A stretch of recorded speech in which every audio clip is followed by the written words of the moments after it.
and Scott Tingley, Manager of Forest Protection for the Department of Natural Resources, and they will provide an update today on the wildfire situation. Premier, we'll start with a few remarks and then we'll go to the room for some questions. We do have some reporters on the line as well, so we'll follow a one question, one follow-up, and we'll call on folks in the room first. We just want to make sure we get to as many people as possible in the time allotted. And Premier, if you'd like to get started. Yeah, thanks so much. Good afternoon, everyone. Everything is dry. Everything is incredibly dry around our province right now. Lakes are down, ponds are down, rivers are down, streams are dry. People who actually regularly spend time in the woods are avoiding the woods. Forest contractors are voluntarily pausing their operations because it's just too dry. And they don't want to be the person or the company that accidentally causes a fire. And fires can start in so many ways. Over the last week, we've averaged about 2 fires a day. That's a lot. Yesterday, Natural Resources were dispatched to 17 fires. 17. Thank you. In normal times, a fire crew might have somewhere in the vicinity of 20 to 25 minutes to get to a fire in the woods and try to get it controlled before it runs away. And under current conditions, it's more like 5 minutes or less. Some of these things can just run away immediately. So obviously we're in a really, really tricky situation here in the province. And the main reason that we haven't had a catastrophe yet is our firefighters. They're stretched very, very thin right now. And you might not see it on social media, but they're out working very hard nonstop. Just think of the number of fires we had just yesterday. So they've done an amazing job.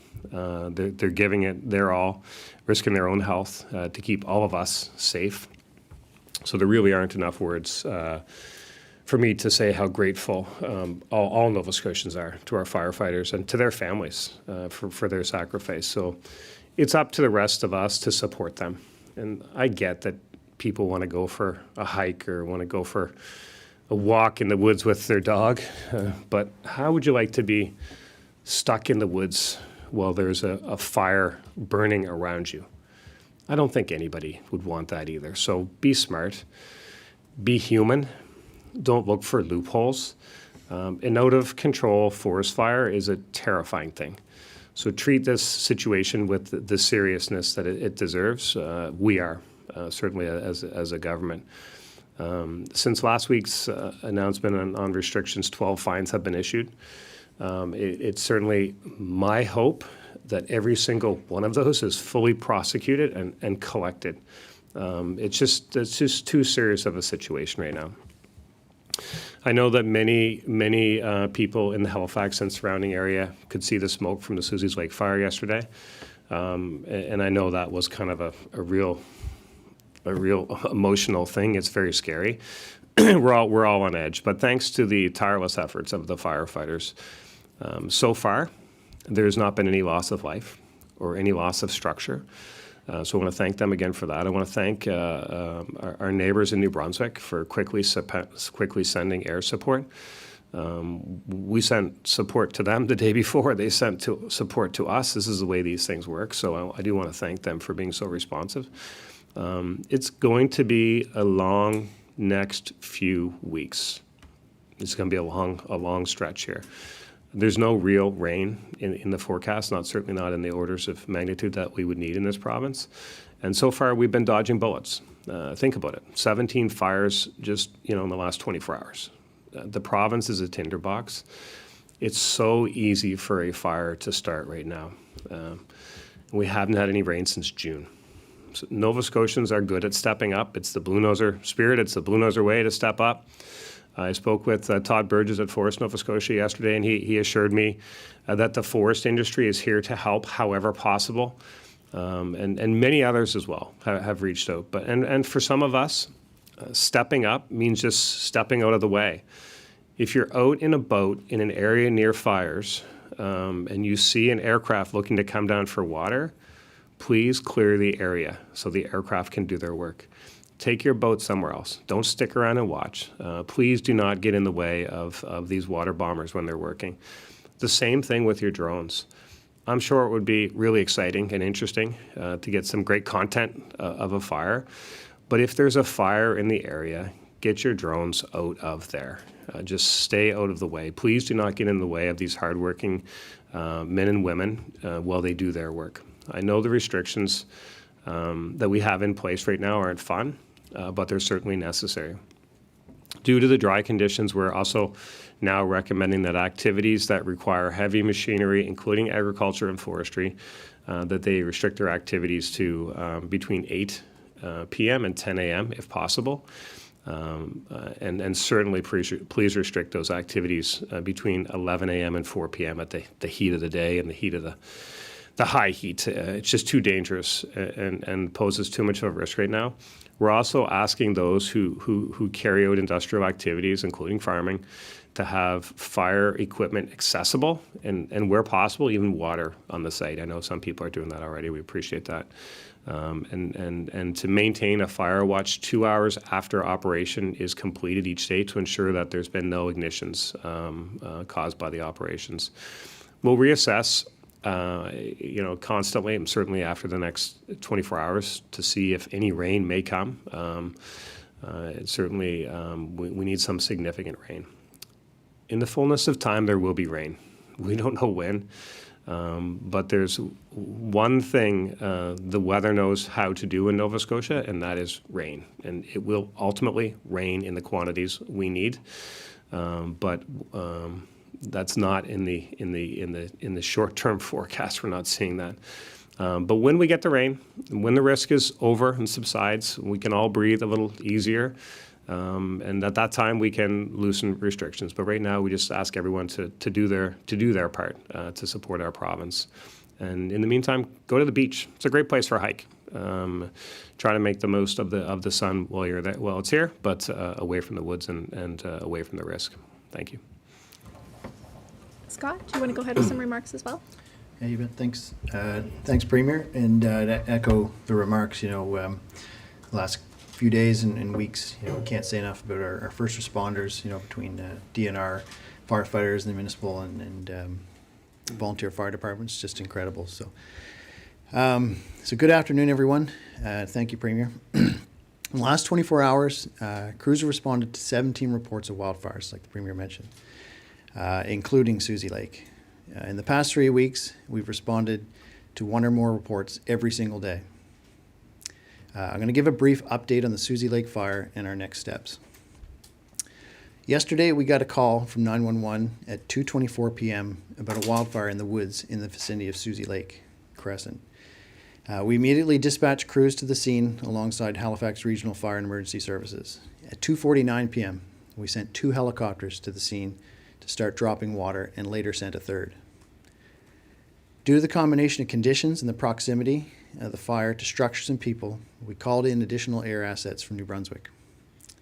4 802 aircraft from New Brunswick each did a single run to drop fire retardant, return to home, and then return to home because they need to land at their facility to reload.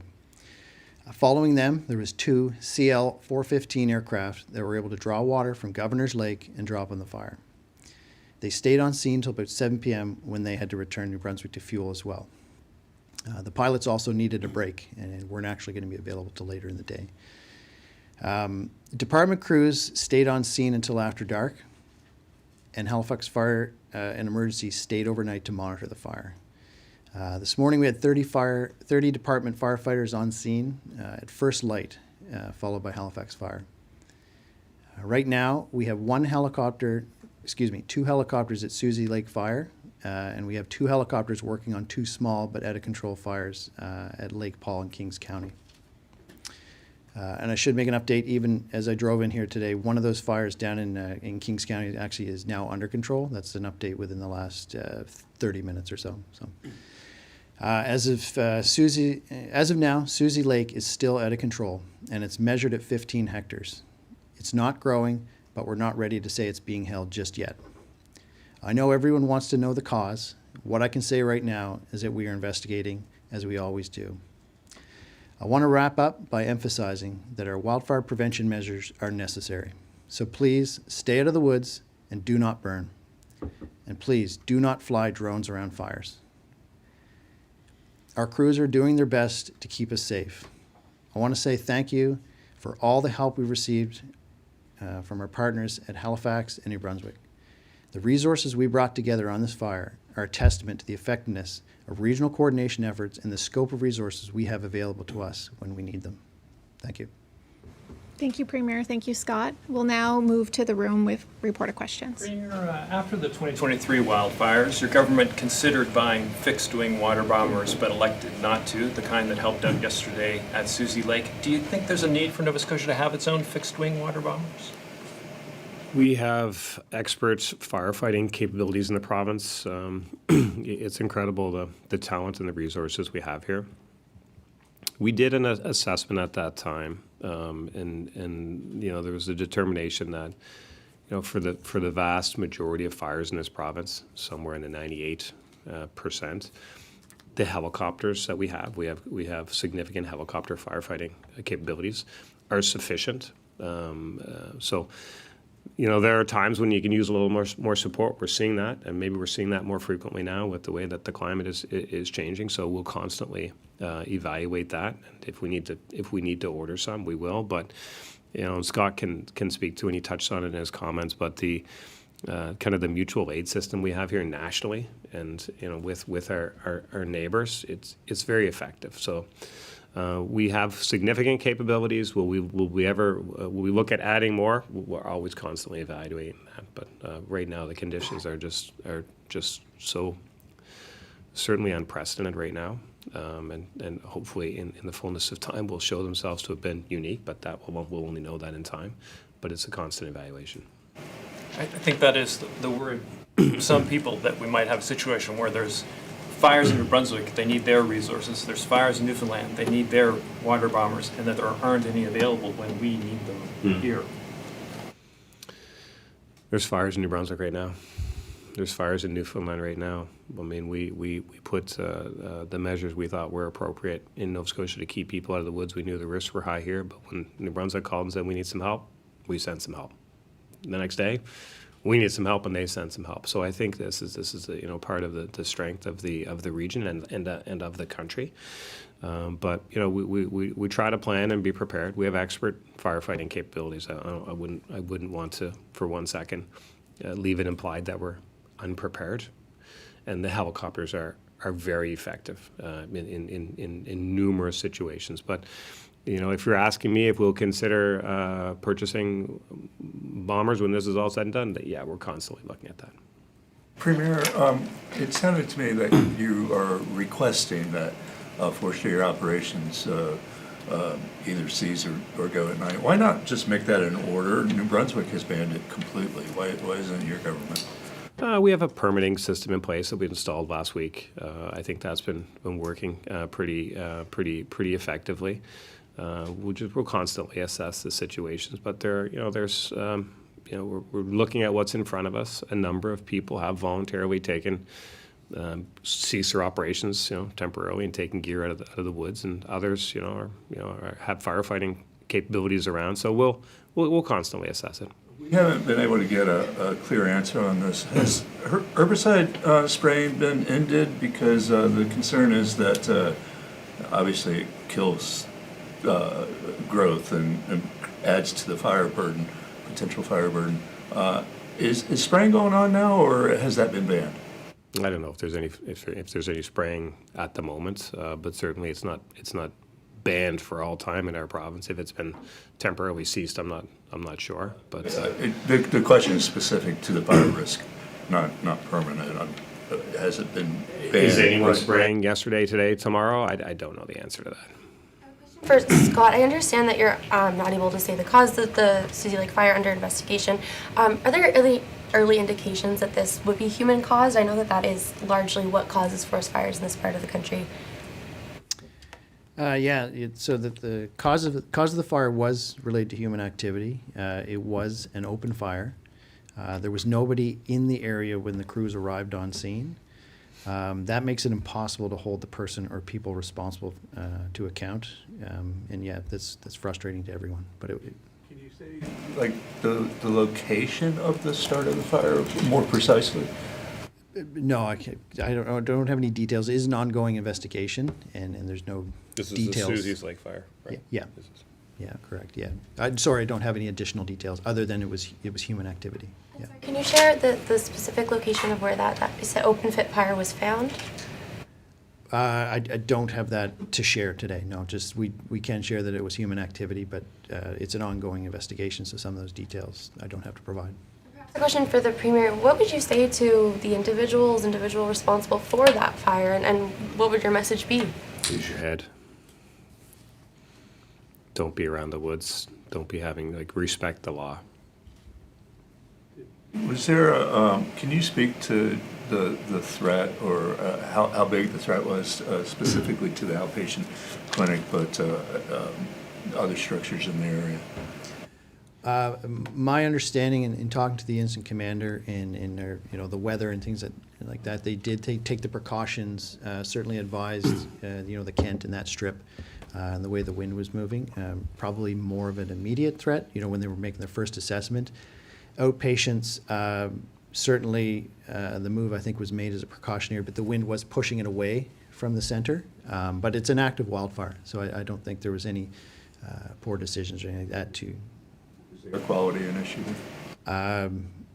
Not so much yesterday afternoon, again, in the way the wind was going, but as the wind backed off through the evening and then through the night, yes, there was a lot of smoke kind of drifting. But yeah, so it kind of changed as the weather conditions changed, but yeah. How concerned are you that the fire could grow further, and how much, I guess, help or protection does the lake itself provide? So the fire is not currently growing. We had very favorable firefighting weather this morning, so that's helped the crews. They called in lots of reinforcements last night. We do have 2 helicopters on it. The lake, obviously provided an excellent barrier to spread. We did have a concern that the fire could spread through what we call spotting, through the wind yesterday, but we don't have any indications that it did spread past the lake. So right now, crews are still working very, very hard to contain the active perimeters of that fire, but right now it's not growing. What would it take then to be classified as held? And just to clarify, there's no risk still to any homes or businesses, is that correct? No immediate risks, but the crews want to get a little more confidence in just getting some more water and some more hose line and controls around basically the east and west flanks of that fire. Is that something you hope could change tonight? Like, as of tonight, we could see a status change? Certainly hopeful in a status change as soon as we can get it. We know the crews are working very, very hard, and that's one of the goals they're trying to achieve, certainly today. I don't want to commit to it on their behalf here, but I know that's their focus today, is to contain those active perimeters. The lake has certainly helped. Yeah. Tingley, how important were those CL-415s in containing that fire and limiting its spread when they came in? All the aircraft that contributed yesterday played a significant role in containing it, as well as the natural barrier of the lake, and of course all the efforts of the firefighters that continued into the evening. So yeah. We got some reporters on the line too, so I just want to give them a chance as well. Sarah Ritchie, are you on the line? Yeah, my question is for Premier Houston. I'm hoping to get your reaction to comments that were made by Conservative MP Michelle Rempel-Garner today. She told reporters that her concern with what's happened in Nova Scotia and in New Brunswick is that the Liberal government has created a situation that Canadians expect that their only response is going to be to restrict their movement. The governments will respond to emergencies by restricting movement. And I'm just hoping to get your response to what she had to say. I guess I find it remarkable, the interest in traveling in Nova Scotia woods by people who aren't in Nova Scotia and probably haven't been here very much in their life. So we're only concerned with keeping people safe. We'll do what's necessary to protect lives, and that's what we're doing in this case. Sarah, did you have a follow-up? Yeah, if you don't mind, Premier, just generally speaking, this does seem to have become quite a flashpoint, in particular in conservative circles across Canada, with a lot of people saying that this is the first step in what governments will undertake as climate lockdowns. And I guess just what do you make of the response? I don't really have time for any type of conspiracy theories, or we haven't had any rain in Nova Scotia since June. So the thoughts and opinions of people who haven't been in Nova Scotia, who don't know what it's like in Nova Scotia right now, who probably have never been in the woods in Nova Scotia in their life, they're not a top. The thoughts and concerns of those people are not a top priority for me right now. My top priority is just keeping Nova Scotians safe. And Michael Tutton, you're on the call. Do you still have a question? Just a quick question for, I think, Scott. Is 17 fires, was it in 24 hours? Do you have any sense of why there was such a concentrated number in such a short period of time? Like the Premier said, we've, over the course of the last few weeks, we've been getting, a few reports in fires almost every day. Of those 17 responses we had yesterday, crews were able to suppress and extinguish a number of them quite easily, and focus efforts back on other ones that needed more attention. Why are we getting the fires? It's dry, and unfortunately there's activities out there that are happening that shouldn't be.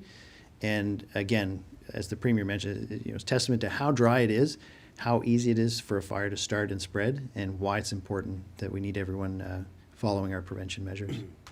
Michael, did you want to ask? Oh, go ahead. Yeah, thank you. Just to, of those 17, do you have any sense of whether some others were human caused? We've mentioned the one, Susie Lake, being human caused. How many do you think were human caused? I think if I may, I think the focus right now is on fighting the fires and keeping them back, and the response yesterday was remarkable. The quick response of our firefighters across the province. But I think the message for Nova Scotians, and there'll be lots of time to kind of go back and look at how individual fires started and take whatever actions might be necessary at that time based on that research and investigation. Right now, we're just trying to keep people safe. But the message for Nova Scotians is fires can start accidentally. They can start, just by the most innocuous way because it's so dry. It could be a broken glass, a broken bottle that's been in the woods for 15 years or something, but somehow the sun hits it at a certain direction and acts as a little magnifier and creates a fire. So, many of these are accidental, certainly not malicious, but they will be investigated. But I think it's just really, really dry. And, people who are in Nova Scotia certainly know, just walking across the yard right now, you can hear it crunch below your feet. That's a person's yard. So imagine out in the woods what it's like. So the conditions are extremely dangerous right now. So this is why we want to restrict activity in the woods. This is why we don't want people just out for a hike, spending time in the woods, because they could do something accidentally. But more importantly than that, they could find themselves surrounded by a fire, and then we're trying to find them and save them with resources that could be otherwise fighting the fire. So just stay away from the woods. Be smart. Understand how serious the situation is, and just be a good person. So I know we also have Francois with Radio Canada on the line. Francois, do you want to go ahead with the question? And Jacob Moore with Acadia Broadcasting. Jacob, are you still there? And finally, Sheldon McLeod, are you still on the line? Hello. Oh, yes. Hi, yes. Just a question for Scott. Can you clarify? I think you said the fire, because of the wind, was moving sort of maybe away from Bears Lake. Can you explain if that is the case, and also how the firefighting efforts may have prevented it from reaching any of those buildings in Bears Lake?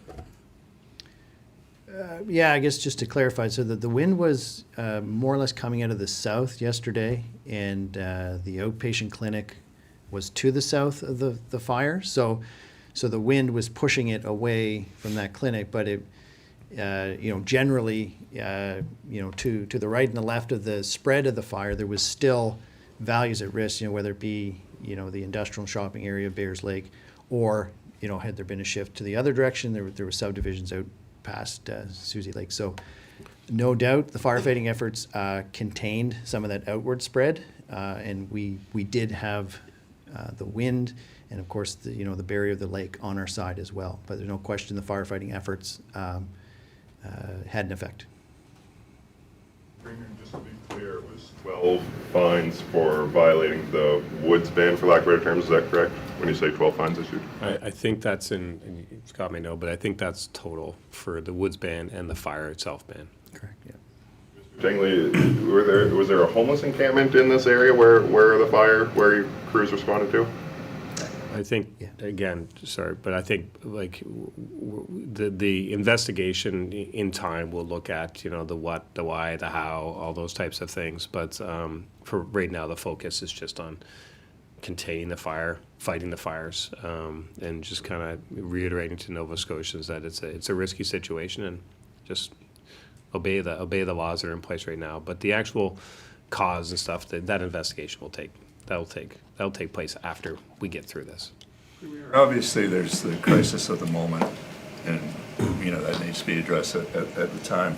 I wonder, though, if you could take a step back and comment on the place of this fire in the overall picture of climate change, and debates about hiking in the woods aside. Are we going to see this every year, that there's going to be bans of hiking in the woods?